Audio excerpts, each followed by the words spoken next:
오늘 속 들어오는 오늘의 한국사 마인드맵입니다. 오늘은 자주 독립을 위한 의병운동과 애국개몽운동에 대해서 공부하겠습니다.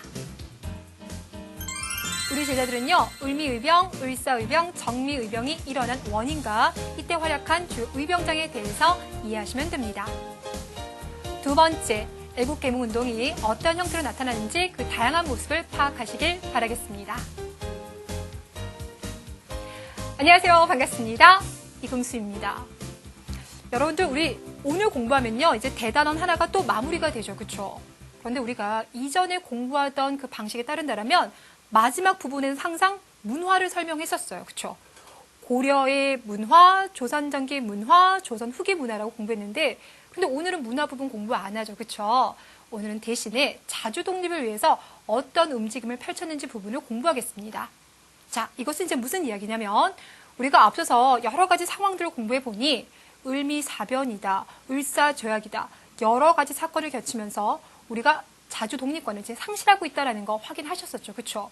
이때 우리는 그 모습을 가만히 보고만 있지는 않았을 겁니다. 많은 저항을 했을 텐데 그 저항을 공부를 할 거예요.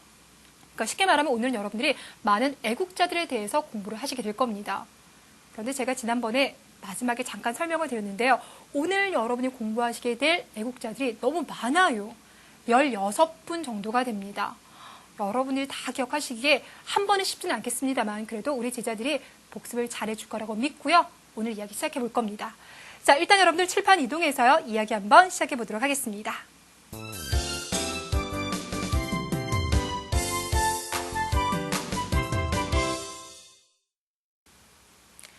자, 일단 우리가 오늘 첫 번째 공부할 주제는요. 한일, 항일, 의병입니다. 자, 항일, 의병. 일단 여러분들 우리가 하나 크게 이해해야 될 틀이 있습니다. 제가 좀 전에 인사하면서요. 우리가 오늘 공부할 주제는요. 일본을 몰아내기 위해서 자주 독립을 이룩하기 위해서 어떤 움직임을 펼쳤는지를 공부할 거라고 했었죠. 그렇죠? 그런데 이때 활약하신 많은 애국자를 보면요. 크게 두 가지 흐름으로 나눠볼 수가 있어요. 일단 첫 번째는요. 일본이 지금 우리를 자꾸 침략하려고 해? 우리를 지배하려고 해? 그렇다면 우리가 싸워서 그들을 몰아내야지 라고 생각하시는 분들입니다. 되셨어요? 그래서 일단 그분들의 이야기를 우리가 첫 번째 이제 공부를 하게 될 거예요. 자, 그런데 또 다른 한 축에서 뭐라고 생각을 하냐면 물론 일본과 싸워서 그들을 당장 몰아내는 것도 중요하지만 지금 우리가 이렇게 일본의 침략을 받고 러시아의 어떤 지배를 받을 수도 있는 상황에 놓여 있었던 건 이유는 왜일까? 라고 봤더니 우리가 아직 실력을 쌓지 못했기 때문이다 라고 생각을 하신 겁니다. 그러니 우리도 일본이나 뭐 러시아나 많은 서양의 국가들처럼 회사도 많이 만들고 공장도 많이 세우자. 학교도 많이 세워서 똑똑한 인재를 양성하자. 그리고 민중을 깨우치자. 그렇게 해서 실력을 쌓지 않으면 진정한 독립은 이룰 수 없다라고 생각하셨던 분들이 있습니다. 그러니까 결과론적으로 말하면요. 하나는 싸워서 독립을 이룩하려한다. 또 하나는 실력을 쌓아보자. 두 가지의 방법이죠. 목표는 독립이지만 그 방법이 나눠져 있기 때문에 우리는 하나씩 주제를 구분해서 공부를 합니다. 자, 일단 제목을 먼저 분석을 해보니까요. 항일이래요. 뭡니까 여러분들? 일본에 대항한다, 저항한다 라는 의미를 가지고 있습니다. 그럼 의병은 무엇입니까? 우리가 그동안 공부하면서요. 의병 이야기를 이미 한번 공부한 적이 있습니다. 언제입니까? 예전에 임진왜란 때, 그쵸? 그때 일본이 이제 쳐들어오자 그들을 격퇴하기 위해서 이순신, 권율 같은 나라의 장수들도 있었지만 원래가 장수가 아니었지만 이제 봉기한 분들이 있었어요. 대표적인 분이 바로 곽재우 장군. 기억나실까요? 자, 그래서 의병을요. 한자로 보면 옳다. 예, 옳다라는 의미를 가지고 있는 의자와 병사의 의미를 가지고 있는 병자가 합쳐져서 의병입니다. 그러니까 바꿔 말하자면 나라가 위기상에 처해 있을 때 옳은 일을 위해서 스스로 봉기하신 분. 우리는 이런 분들을 의병이라고 불러줘요. 자, 그러면 지금부터 우리가 그 의병 모습을 볼 텐데요. 일단은 그분들의 모습을 사진으로 먼저 보면 좀 이해가 쉬울 것 같습니다. 자, 사진 속에 보이는 그분들의 모습. 여러분들이 상상하신 그분들의 모습과 비슷합니까? 일단 먼저 한번 쭉 봐주세요. 자, 사진 속에 보이는 분들 일단 나이대가 좀 다양하다는 거 느껴지시죠? 그렇죠? 한눈에 봐도 성인도 있지만 아주 앳돼 보이는 소년의 모습이요. 저기 선생님 반대쪽에 보이고 있을 겁니다. 자, 거기에다가 여러분들 이분들이 입고 있는 옷을 보니까요. 아니 선생님, 군인이라고 하면, 병사라고 하면 옷을 딱 맞춰 입어야 되는데 아니네요? 예, 맞아요. 이들은 국가 소속 군인이 아니고 스스로 일어났기 때문에 옷들이 상당히 다양합니다. 그 모습을 봤더니 군복을 입고 있는 사람도 있어요. 그리고 일반 복장을 하고 있는 사람도 있습니다. 즉 바꿔 말하자면 의병에 참여한 사람들은요. 양반들도 있었고요. 농민도 있었고요. 장사하던 사람도 있고요. 군인도 있고요. 그 계층이 아주 다양했어요. 자, 그럼 우린 지금부터 이 의병이 어떻게 조직되었고 어떤 활동을 펼쳤는지 지금부터 확인해 보도록 하겠습니다. 자, 미리 말하지만요. 의병은 모두 3단계로 진행돼요. 몇 단계? 3단계. 자, 그중에 첫 번째가요. 을미의병이 되는데요. 을미? 선생님, 우리 어디선가 들어본 것 같아요. 예, 맞아요. 여러분들이 앞서서 을미라고 하면 무슨 사건으로 배웠습니까? 바로 을미사변으로 배웠어요. 1895년 명성황후가 일본에 의해서 시해당한 사건. 그리고 그 해에 일본이요. 우리를 이제 좀 압박해서 개혁을 추진했었잖아요. 그때 개혁이 바로 을미개혁. 그 을미개혁의 핵심 내용이 바로 뭐였냐면 단발령 실시였습니다. 자, 이러다 보니까 아니 우리 국무를 시해한 저 원수를 가만히 두지 않겠다라면서 의병이 조직이 됐어요. 이때 이제 많은 의병들은 보통 이제 농민들이에요. 당시 우리 가장 많은 이제 인구를 이제 차지하고 있었던 게 농민들이었기 때문에. 하지만 이때 그 의병을 이끌어서 그러니까 대장을 하셨던 분들이 있죠. 우리는 그런 분들을 뭐라고 하냐면 의병장이라고 하는데 그런 의병장들은요 유생들이 많이 있었어요. 그러니까 유학을 공부하신 분들. 그러니까 그런 분의 입장에서는 국무를 시해한 것도 인정할 수 없고 머리를 자르라고 해? 유학에서는 부모가 주신 거는요 머리카락 하나 자를 수 없다라고 했는데 인정할 수가 없는 거죠. 그렇죠? 자, 그렇다면 이때 봉기한 유생에는 누가 있습니까? 봤더니요 이소응, 유인석 이런 분들이 있어요. 이소응, 유인석. 일단 여러분 이름만 좀 기억시켜 주세요. 자, 그들이 농민과 더불어서 봉기하였더라. 자, 이렇게 첫 번째 의병이 일어나고요. 10년 정도 지나서요. 두 번째 의병이 조직되는데 이때가 바로 뭐냐면 을사의병입니다. 이미 느낌이 오시죠? 그쵸? 예, 맞아요. 1905년 일제가 우리에게 무엇을 강요했기 때문에 을사조약을 강요했기 때문에 아니 이 말도 안 되는 조약 파기해라 라면서 이제 일어난 의병이 바로 을사의병이 되겠습니다. 아무래도 여러분들 첫 번째 의병에 이어서 두 번째 의병이죠. 그렇죠? 그러니까 여기에 참여하는 숫자라든지 의병이 조직된 지역을 보니까 훨씬 더 많아졌어요. 이때도 이제 대표적으로 활약하시는 의병장들이 등장하는데요. 두 분만 말씀을 드릴게요. 첫 번째는요. 최익현이라는 분이 있어요. 이분 같은 경우도요. 유생입니다. 우리 제자들은 최익현이라고 하는 이분의 이름을 이제 오늘 처음 들어보시죠. 그렇죠? 근데 여러분들이요. 앞으로 나중에 중학교 올라가고 또 중급 시험을 준비할 때는요. 정말 많이 들어보시게 될 분이에요. 이분 같은 경우는 이제 흥선대원군 그 시기부터 이제 여러 가지 활동을 많이 펼쳤는데 특히나 뭐 나라에 여러 가지 위기 상황이 발생한다 그러면 상소를 많이 쓰셨어요. 그러니까 이제 왕에게 글을 보내는 거죠. 폐하 이러시면 아니 되옵니다. 뭐 가령 예를 들어서 일본이라든지 서양과 교류를 하게 되면 우리가 입는 경제적 피해가 너무 큽니다. 그들과는 교류하면 안 됩니다. 이런 내용들 상소를 많이 썼어요. 근데 지금 상황은요. 상소를 쓰는 것으로 해결될 수 있는 상황이 아니죠. 그렇죠? 그래서 이분이 직접 봉기를 하신 거예요. 전라도 일대에서 활약을 했는데요. 놀라운 건 이분의 연세입니다.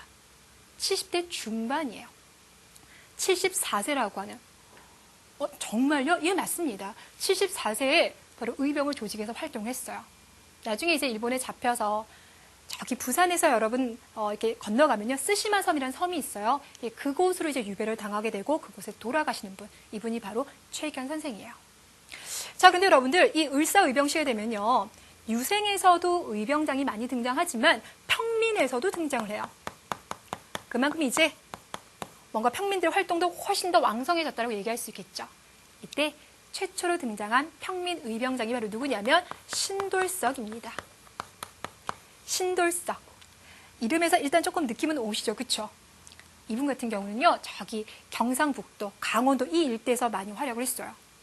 여러분 우리나라는요. 경상북도다 강원도 일대 가면 워낙 산이 많아요. 산이니까 이제 숨기도 좋고 막 이렇겠죠. 그쵸? 그래서 의병 같은 경우는 무기 자체가 일본군에 비해서 뛰어날 수가 없어요. 그러니까 일본군이 최신형 총으로 무장을 했다면 우리는 물론 총도 있었겠습니다만 대부분 이제 활이라든지 뭐 거미라든지 죽창 이런 걸로 이제 싸웠어요. 그럼에도 불구하고 산악 지형 같은 거. 그러니까 어디를 숨으면 일본군이 이제 못 쫓아오겠다라든지 아니면 일본군을 이쪽으로 유인해서 공격하면 그들이 방어를 못 하겠다든지 이런 지리를 너무나 잘하는 거야. 그래서 이분도 그런 지리를 이용해서 많이 활약을 펼쳐가지고요. 일본이 그렇게 두려워했대요. 그래서 이분의 별명이 바로 뭐냐면 태백산 호랑이입니다. 그만큼 활동을 많이 펼쳤던 분입니다. 자, 마지막 세 번째 조직되어진 의병은요. 정미의병이라고 합니다. 이건 조금 낯선가요? 그렇다면 연도로 얘기할게요. 1907년이에요. 우리 1907년 하면 을사조약의 부당성을 알리기 위해서 고종이 헤이그에 특사를 보냈고 그로 인해서 고종이 강제 퇴위당했던 바로 그 시기가 되겠습니다. 자, 그리고 또 하나, 돈이 없다는 이유로 우리의 군대마저 해산시켰다. 이때 여러분들 군대에게 해산했어요. 명령을 내렸어요. 집에 가. 월급 못 준다라고 얘기했을 때 그럼 우리 군인들이요. 예, 알겠습니다. 월급을 못 받으니 저는 그냥 집에 가겠습니다. 라고 했을까요? 아니죠. 제가 앞에서 말했어요. 나라를 지키는 군대가 없다라는 거. 일본이 그냥 우리 문을 열고 지배를 하도록 냅두는 상황이 돼버리는 거잖아요. 그래서 이때 해산된 군인들은 집으로 가지 않고 무기고를 가는 거예요. 그래서 총이라든지 탄약을 가져옵니다. 그리고 일본군과 전투를 벌이기도 했고요. 그 이후 의병에 많은 분들이 합류를 했어요. 그래서 아까 우리가 봤었던 그 사진 속에 보니까요. 군복을 입고 있었던 사람이 있었죠. 그렇죠? 예, 맞습니다. 바로 해산된 군인들이 거기에 합류를 한 거예요.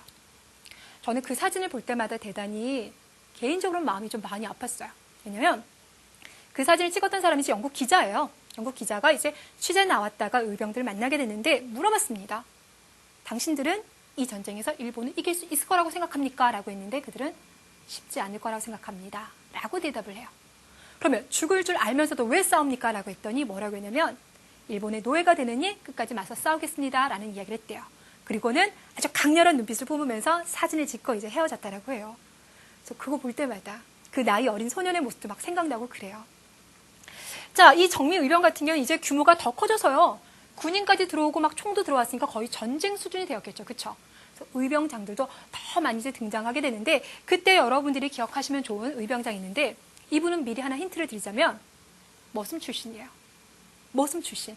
주변에 있었던 머슴들을 모아서 의병을 봉기했습니다. 이분이 바로 누구냐면요. 안규홍이라고 하는 분이에요. 자, 굳이 그의 출신을 쓰는 게 조금 웃을 수도 있겠지만요. 또 시험을 대비하다 보니까 쓰겠습니다. 이분 같은 경우는 뭐 일본인이라든지 아니면 악덕한 부자들 있죠. 농민들 약탈했었던 그런 부자들 있죠. 그런 부자들에게서 돈을 빼앗아 와서 농민들에게 나눠주기도 했다랍니다. 자, 지금까지 제가 모두 5분의 이제 의병장에 대해서 이제 설명을 드렸는데요. 우리 제자들이 이제 이런 설명 쭉 듣고 나면 역시 남자들이 나가서 나라를 위해서 큰 희생을 했어! 라고 생각하시죠. 그렇죠? 예, 맞아요. 의병의 대다수가 남자인 건 맞습니다만 여자라고 해서요. 의병에 가담 안 한 거 아닙니다, 여러분들. 자, 이 시기 때 활약했었던 여성 의병 지도자 중에서 윤희순이라고 하는 분이 있어요. 자, 누구라고요? 여성입니다, 여러분들. 이분 같은 경우는 남편, 시아버지 모두 다 이제 의병 활동을 했었는데요. 어떤 식으로 이제 의병 활동을 좋았냐면 안사람, 그러니까 우리가 집사람이라고 하잖아요. 그렇죠? 안사람 의병가라는 노래를 만드는 거예요. 그래서 여자라고 해서 일본 침략을 눈 감지 마라. 저항해라. 그리고 의병이 오면 밥이라도 줘서 따뜻하게 내보내자. 그런 노래도 만들기도 하고요. 모금 활동을 펼치기도 합니다. 자, 우리가 이렇게 열심히 이제 의병 활동을 펼치니 일본이 가만히 있지는 않았었어요. 특히나 이 1907년에 의병의 규모가 많이 커져가다 보니까 그들은 한 줄만 쓸게요. 1909년 남쪽에 있었던 의병을 토벌하는 작전을 펼칩니다. 자, 이 토벌 작전으로 인해서 많은 의병들이 국내에서 활동할 수 없는 상황에 이르렀어요. 그래서 여러분들 홍범도 장군이라고요. 나중에 우리가 일제강점기 때 공부하게 될 텐데 이분 같은 경우는 국내에서 의병 활동하다가 저기 만주죠. 만주라고 하면요. 압록강 넘어 있는 중국 지역입니다. 지금은 그 지역으로 옮겨가서 이제 독립운동을 전개하게 되고요. 그리고 이제 국내에 남아서도 의병 활동을 계속 하시는 분이 있긴 있어요. 최응언이라는 분인데 이분은 1915년 결국 이제 일본에 체포되었습니다. 그래서 이분 하면 우리가 마지막 국내에서 활동했던 의병장이라고 불러줍니다. 자, 의병의 이야기는 여러분들 공부하다 보면요. 외워야 된다는 부담감도 있지만 꼭 알아야 되겠다라는 생각도 드시죠? 자, 특히나 우리 제자들이 꼭꼭 기억해야 될 부분은요, 바로 뭐냐면 원인 부분입니다. 다시 한번 확인해 볼게요. 을미사병과 단발령을 통해서 일어난 의병은 을미의병, 을사지역에 반대한 것은 을사의병, 고종강제퇴위와 군대 해산에 반발한 것은 그렇죠, 정미의병이 되겠습니다. 자, 이렇게 해서 싸워서 독립하자라고 하는 하나의 축을 보셨죠? 자, 이번에는 마인드맵으로 정리하고요. 두 번째 주제 공부하겠습니다.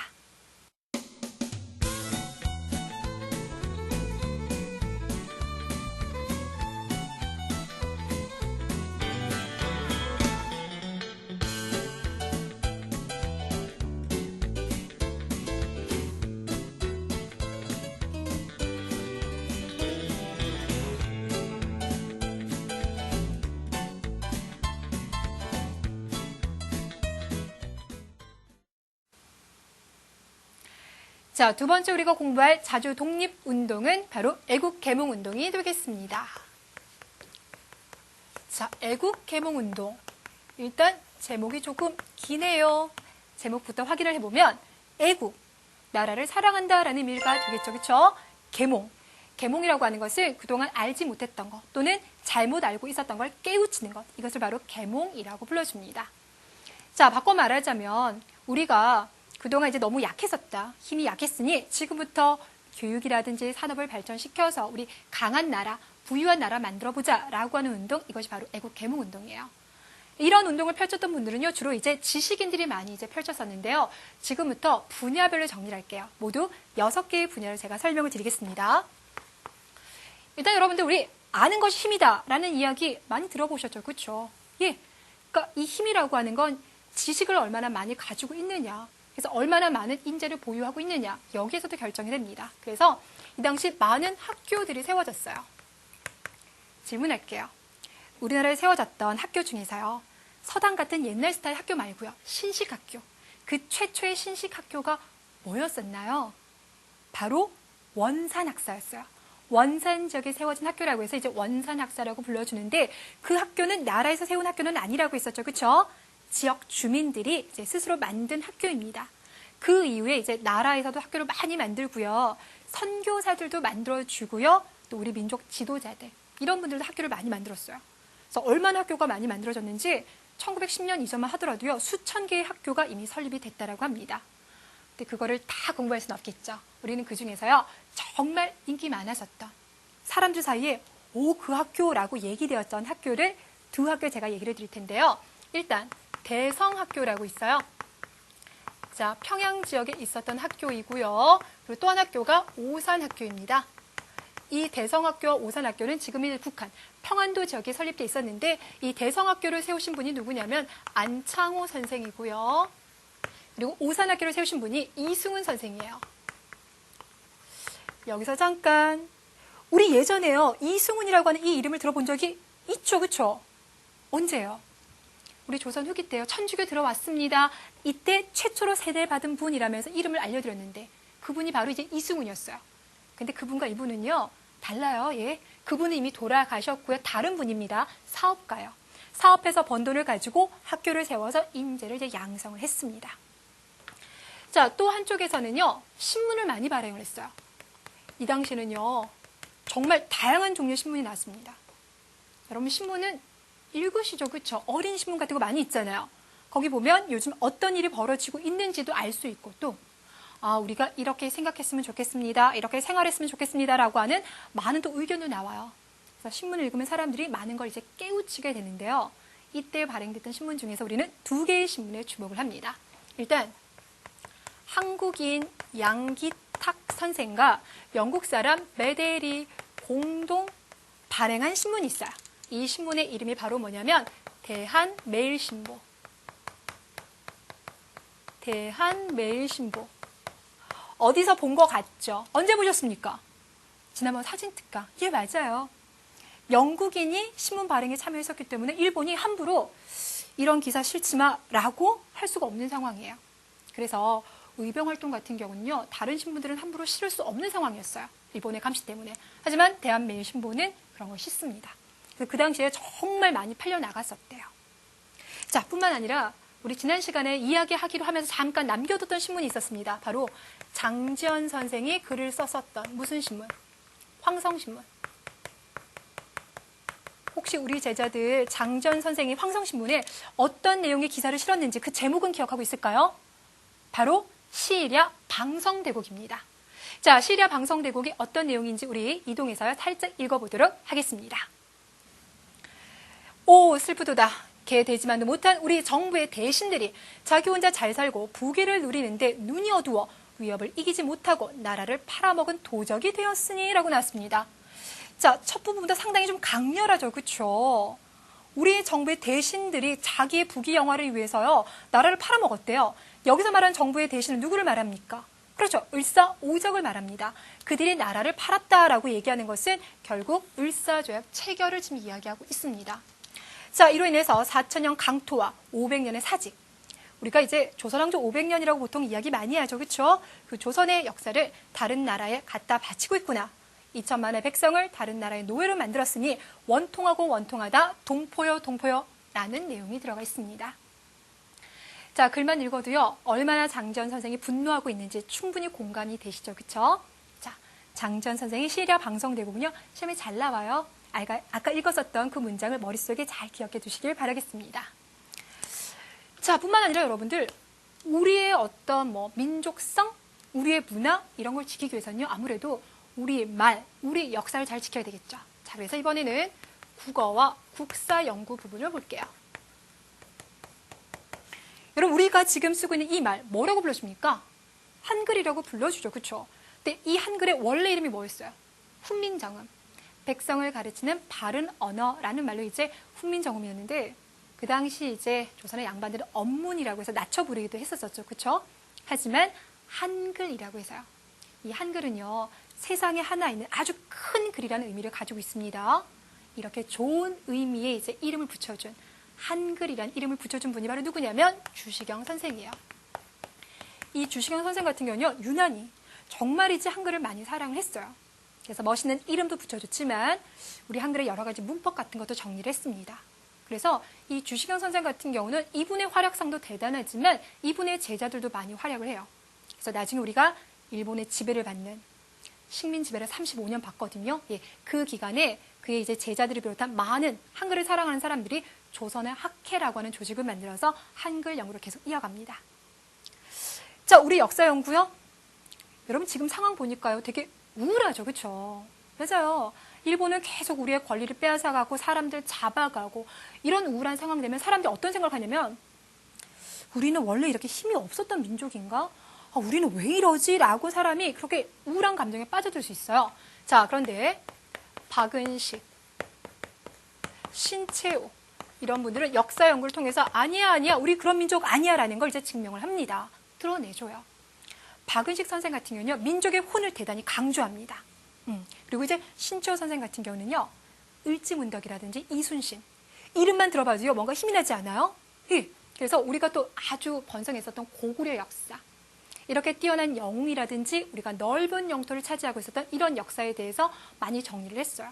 그래서 우리 원래 그렇게 힘 없었던 민족 아니야? 그런 위기를 아주 잘 극복해 왔으니 이번에도 극복할 수 있을 거야 라고 힘을 줬습니다. 특히나 이제 신채호 선생 같은 경우는요.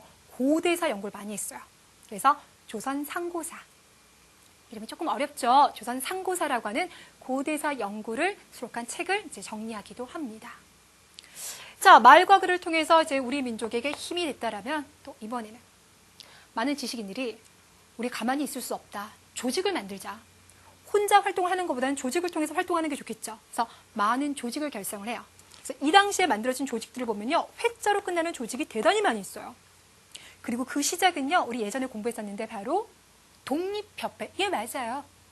그러니까 예전에는 우리가 회로 끝나는 조직들 많이 안 만들었었는데 독립협회 결성 이후에 무슨 회가 많이 등장합니다. 자, 그 중에서 우리 제자들이요 꼭 기억하셔야 될 조직은 바로 뭐냐면 신민회가 되겠습니다. 일단 신민회는요 별표 좀 치고 갈게요. 자, 이 신민회에 참여하신 분들 있죠? 이걸 만드는데 주도하신 분들은요 여기 다 나와 있어요 이미. 안창호, 이승은, 양기탁. 안창호, 이승은, 양기탁 이런 분들이 이제 신민회를 만들었어요. 단 이 신민회는요 조금 특징이 있습니다. 이 신민회가 활동했던 이제 시기가 언제냐면요. 1907년에서부터 1911년씩이에요. 1907년 어렵겠지만 이 시기 고종은 강제 퇴위당하고요. 군대 해산되고요. 라는 상황 알죠? 맞아요. 그러니까 일본이 눈을 크게 뜨고요. 우리가 어떻게 움직이는지, 조선인들이 어떻게 독립운동하고 있는지 감시하고 있는 상황이잖아요. 이런 상황에서 대놓고 우리는 독립운동 하련다라고 하면 이런 조직은요. 다 일본의 방해에 의해서 해산될 수밖에 없어요. 자, 그래서 이 신민회 같은 경우는요.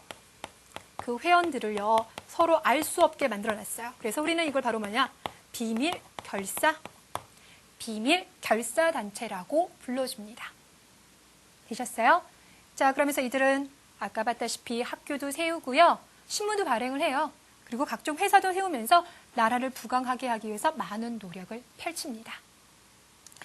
자, 마지막으로 우리 제자들에게 알려드릴 애국 계몽운동은요. 제목부터 들어보세요. 국채보상운동입니다. 국채보상운동. 이름만 들어봐서는 뭔지도 잘 모르겠고요. 일단 너무 어렵죠. 그렇죠? 국채라는 게 바로 뭐냐면 나라의 빚이에요. 이 당시 대한제국이요. 일본의 빚을 좀 많이 지고 있었어요. 얼마냐면 1,300만 원. 아니 선생님 1,300만 원이 많은 돈이긴 하지만 에이 그래도 1,300만 원 요즘을 생각하면 얼마 아니잖아요. 라고 생각할 수 있겠지만 그 당시 1,300만 원은요. 대한제국이 1년 동안 써야 되는 돈. 뭔지 알겠어요? 대한제국 정부가 1년 동안 써야 되는 돈에 맞먹는 엄청난 액수입니다. 근데요. 이 빚을요. 을사조약 체결하기 전후 아주 짧은 기간 동안 빚을 지게 돼요. 아니 그럼 선생님 일본한테서 무슨 돈을 그렇게 갑자기 많이 빌려옵니까? 우리가 뭐 여러 가지 철도도 세워야 되고요. 해야 될 일이 많잖아요. 이때 일본이 대한제국아 너희들 할 거 많잖아. 우리가 돈 빌려줄게. 아 왜 우리가 돈 빌려준다니까? 라면서 돈을 계속 빌려줍니다. 거의 억지로도 빌려줘요. 그러면서 우리가 많은 빚을 지게 되는 건데 사람이 그래요. 빚 지고 큰 소리 못 쳐요. 그렇죠? 그러다 보니까 괜히 일본의 눈치를 봐야 되는 상황이고 일본은 돈 갚는다 해도 갚지 마. 에이 우리 그냥 계속 큰 소리 칠래? 갚지 마. 이런 상황이에요. 이런 상황에 분노한 사람이 바로 누구냐면 서상돈이라고 하는 사람인데요. 그가 대구 지역에서 사람들과 더불어 뭐라고 하냐면 나라의 빚을 갚지 못하면 우리가 계속 일본의 눈치를 봐야 된다. 그러니 지금부터 열심히 뭘 해서 모금 운동을 해서 우리 나라의 빚 1,300만 원을 우리 국민들이 대신 갚자라고 해요. 그럼 이 당시 어떻게 모금 운동 펼쳤을까요? 요즘에 왜 크리스마스쯤 돼 보면 이게 길거리 지나가면 이제 구세군 냄비 같은 거 있잖아요. 그렇죠? 비슷하다고 생각하시면 됩니다. 남자들은 술 마시지 말자, 담배 피지 말자 그 돈으로 모금 활동 펼치고요. 여자들은 비녀까지 팔아가면서 모금 활동을 펼쳤다고 해요. 단 성공은 못했어요. 왜 그럴 것 같아요? 상상 한번 해주세요. 왜요? 사람들이 모금 활동에 참여하지 않아서요? 아니요. 단기간에 돈도 많이 모였대요. 바로 일본의 방해 때문에 성공하지 못합니다. 일본은요. 우리한테 돈 빌려주고 큰 소리 치고 싶었거든요. 그러니까 뭔가 자꾸 문제가 있는 것 같아. 너희들 모금 활동 해가지고 그 돈 딴 데 쓴 거 아니야? 이런 식으로 몰아가게 됩니다. 결국 그래서 성공하지는 못했어요. 되셨나요? 자, 하지만 여러분들 제가 항상 역사에서 말하지만 마지막에 이겼니, 졌니, 성공했니, 실패했니 그것이 그렇게 꼭 중요한 건 아니에요. 실패했다 하더라도 이런 노력이 쌓이고 쌓이면 우리는 계속 독립해야 되겠어 라는 생각을 놓치지 않기 때문인 겁니다. 선생님 역시나 여기도 사람이 많네요. 그렇죠? 오늘 우리가 모두 16분에 대한 이야기 했어요. 잘 따라오고 있는 건데요. 우리 제자들 특히나 시험 보시는 제자들은요. 여기 나오는 분들 활약상 분야별로 다 암기해주세요. 힘들면 선생님한테 찾아오세요. 게시판에서 토닥토닥 해줄 테니까 외우는 거 잊지 마시길 바라겠고요. 자, 그렇다면 이 마지막 주제 마인드맵으로 정리하고요. 문제풀이 시작하겠습니다.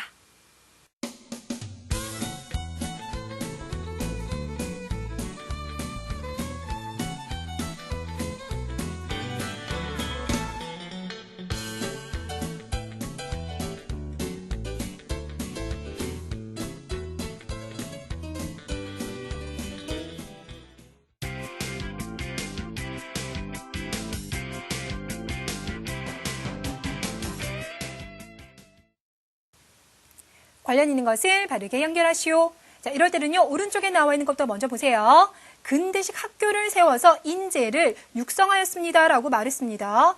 자, 이 중에서 학교를 세우신 분 하면 안창호의 무슨 학교? 대성학교. 좋습니다. 자, 이번에는 우리의 옛 역사, 고대사를 연구해서요. 조선 상고사를 저술했대요.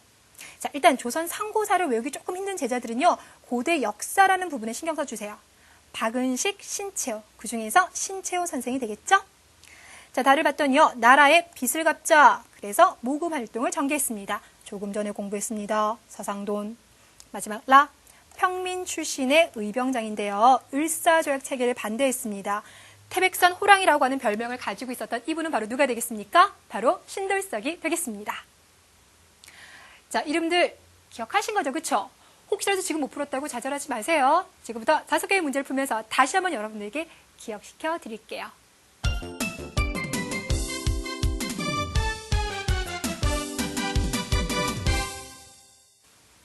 한국사 능력 검정시험 5회에 나온 문제부터 풀어보겠습니다. 다음은 수영인의 반 아이들이 일제 침략으로부터 나라를 지키기 위해서 활동한 인물들에 대해서 토론하고 있습니다. 라고 있습니다. 그런데 잘못 말하고 있는 학생은 이라고 있어요. 자, 지금부터 호흡 크게 하시고요. 인물들 많이 나옵니다. 먼저 1번. 홍범도 선생님은 신식학교를 세워서 국민을 계몽하였어. 라고 그래요. 홍범도 선생님 누구일까요? 힌트를 하나 드리자면 이분은 전직 포수입니다. 총을 상당히 잘 들었어요. 바로 의병장 되겠습니다. 그래서 우리 나중에 1910년 이후 식민 지배를 당하게 되면 저기 만주 지역으로 이동해서 독립군 활동을 펼치는 분이에요. 그러니 답은 1번입니다. 자, 2번 서상돈 선생님은 우리 정부가 가진 빚을 우리 힘으로 갚고자 모금운동을 전개했어요. 국채보상운동 맞죠? 자, 박은식, 신채호 같이 해주세요. 박은식, 신채호. 우리 역사를 연구해서 자주정신을 일깨우고자 하였습니다. 맞고요. 주시경 선생 하면 한글엔 이름을 만들었죠. 우리말 연구 맞습니다. 답은 그래서 1번. 자, 이번에는요 13회 나 문제인데요. 가나 의병장입니다. 그런데 설명으로 옳지 않은 것이라고 있어요. 자, 의병장 모습 볼게요. 먼저 가를 봤더니요 홍위 장군 곽재우라고 나왔습니다. 조금 오래되긴 했지만요. 우리가 임진왜란 때 활약했었던 의병장. 그때 곽재우 배웠던 거 기억나십니까? 붉은 옷을 입었다라고 해서 홍위 장군이라고 불러줬고요. 나를 봤더니 신돌석이 나왔습니다. 자, 을사조약 체결에 반대해서 의병을 일으켰더라. 자, 일단 시기가 좀 다르죠. 1번. 곽재우는 양반 출신입니다. 예, 맞아요. 상당히 명문 가문이에요. 유명한 가문. 반면에 신돌석 이분은 평민 출신 의병장. 여기 맞네요. 자, 2번. 가는 나보다 늦은 시기라고 했는데요. 가가 일어나고 그 다음에 나가 일어나는 거죠. 그러니까 늦은 시기라고 하면 나가 더 늦어야 돼요. 근데 가가 더 늦다고 했으니까 답은 몇 번입니까? 답은 2번입니다. 자, 3번 확인해 보면요. 가와 나는 모두 일본에 대항했다. 임진왜란도 일본에 저항한 거고 을사조약도 일본에 저항한 거니까 이 부분 맞는 거고요. 4번. 여러분 의병이라고 하면요. 그 숫자라든지 무기 부분에서는 뛰어나지 않습니다. 하지만 자기 고장의 지리를 잘 아는 점, 이 점을 이용해서 활약했습니다. 기억해 주세요. 자, 이번에는요. 3회에 나와 있는 조금 오래된 문제입니다. 풀어볼게요. 수진에 반해서 한말. 그러니까 한말이라고 하면요. 우리 조선 마지막 시를 말하는 겁니다. 이때 의병을 주제로 모든 보고서를 만들었습니다. 잘못된 것은 이라고 했는데요. 보고서 보겠습니다. 자, 봤더니 이제 의병, 그들에 대해서 알고 싶다. 사용한 무기, 칼, 활, 창, 총, 곤봉, 도끼, 낫, 곡괭이. 아, 그러니까 총만 있는 것은 아니었구나. 무기가 될 만한 것은 다 들고 나왔구나라는 거 확인되죠. 그렇죠? 니은, 그들은 고장의 지리를 이용해서 매복 기습 공격. 아, 여기 지금 이 협곡으로 들어오면 절대 일본군이 도망가지 못할 거. 이런 식으로 해서 일본군을 유인하는 거야. 그래서 일본군이 막 아무것도 모르고 따라오면 거기서 막 공격해가지고 일본이 뭐야 라고 정신 차릴 때쯤이면 다시 도망가고. 우리가 이것을 이제 고장의 지리를 이용하였다라고 표현합니다. 자, 신문을 봤더니요. 양반에서부터 농민, 노비, 상인, 군인, 승려 등 다양합니다. 여러분 대표적인 양반 출신의 의병장 하면 최익현 있고요. 농민 출신, 평민 출신 최초의 의병장 하면 신돌석. 예, 좋습니다. 자, 리을에서요. 조헌, 곽재우, 고경명. 여러분들 다른 분은 몰라도 곽재우라고 하면 언제입니까? 임진왜란. 시가 다르네요. 답은 그래서 몇 번? 4번이 되겠습니다. 조금 전에 문제를 풀어봤기 때문에요. 곽재우라고 하는 그 이름이 상당히 친숙하죠. 자, 이번에는 4회 문제인데요. 연표 문제가 나왔습니다. 우리가 지금 개화기로 가면 갈수록요, 시간 순서라든지 연표 문제가 조금 자주 나고 있습니다. 확인해 볼게요. 자, 봤더니 1895년 명성황후 시해 사건. 여기에 저항해서 무슨 의병? 을미의병이 일어나죠? 자, 1905년 을사조약에 반대해서 그렇습니다. 을사의병. 군대 해산에 반대해서 정미의병 일어나고 군인들이 합류합니다. 라고 했었고요. 그리고 일본은 1909년 의병에 대한 아주 대규모의 공격을 해서요. 토벌을 하였습니다. 라고 했어요. 자, 그럼 지금부터 이제 하나씩 보는데요. 이거 외워 푸는 거 아니에요. 하나씩 대입하면 돼요. 1번, 명성황후 시해 사건 이후 의병 활동이 약화되었다라고 하는데요. 아니죠. 여기에 저항해서 이소응, 유인석. 힘들 줄 알아요. 그래도 한 번만. 이소응, 유인석. 예, 이런 분들이 의병 일으켰습니다. 약화 들렸는데요. 그쵸? 반면에 2번, 을사조약 이후 의병 활동이 더욱 활발해졌습니다. 평민에서 의병장 등장했죠? 맞아요. 3번, 군대가 해산되자 군인들이 의병에 가담하였다. 이게 맞아요. 그래서 총이 이제 들어오기 시작하고요. 1909년 이후 국외로 망명한, 국외는 나라 밖. 그렇죠. 대표적인 게 홍범도 장군. 국내에서 독립운동하기에는 일본의 공격이 너무 심해요. 그래서 만주라든지 이런 쪽으로 이동해서 독립군 활동을 펼치게 됩니다. 그러니 답은 몇 번이라고요? 1번이 된다고요. 어렵긴 하지만 여러분들 외워서 푸는 문제는 아니었어요. 자, 마지막 가겠습니다. 아래 글과 관련된 민족운동을 이끈 중심인물, 그리고 시작지역을 고르면이라고 했는데요. 자, 어떤 분일까요? 보겠습니다. 지금 나라 빚이 1,300만 원이 있으니 라고 했습니다. 자, 이미 여러분은 감이 오실 것 같아요. 국채보상운동. 이것은 우리나라가 존재하고 망하는 것에 관계되는 일입니다. 갚으면 나라가 보존될 수 있고 갚지 못하면 나라가 망할 것이다. 그런데 지금 나라의 돈으로는 갚을 형편이 못 되니 어떻게 하재요? 우리 2천만 동포들 중에서 정말 털끝만큼이라도 애국사상이 있으면 돈을 모읍시다 라고 얘기하고 있습니다. 누구요? 서상돈이 어디에서? 대구에서 국채보상운동을 전개하고 있음을 확인해 봤습니다. 자, 이렇게 해서 여러분들 우리 문제 풀어봤는데요. 오늘도 중요한 문제가 너무 많을 것 같죠? 우리 기출문제 다시 한번 핵심 콕콕 정리해 보도록 하겠습니다. 자, 첫 번째, 의병이 일어난 원인에 대해서 문제 정말 자주 출제됩니다. 기억해 두시고요. 두 번째, 대표적인 의병장과 또 애국개몽운동을 전개했던 분들의 업적에 관해서 잘 물어봅니다. 이분들 업적을 비교해 두세요. 자, 이렇게 하면 여러분들 벌써 우리가 개화기 연속 6시간 공부하고요. 이제 끝났습니다. 다음 시기부터는요, 새로운 시대가 여러분들 기다리고 있을 겁니다. 열심히 달려와줘서 너무 기특하고요. 어려운 거 있는 건 당연한 겁니다. 게시판에서 여러분들 기다릴 테니까 항상 찾아오세요. 수고 많으셨습니다.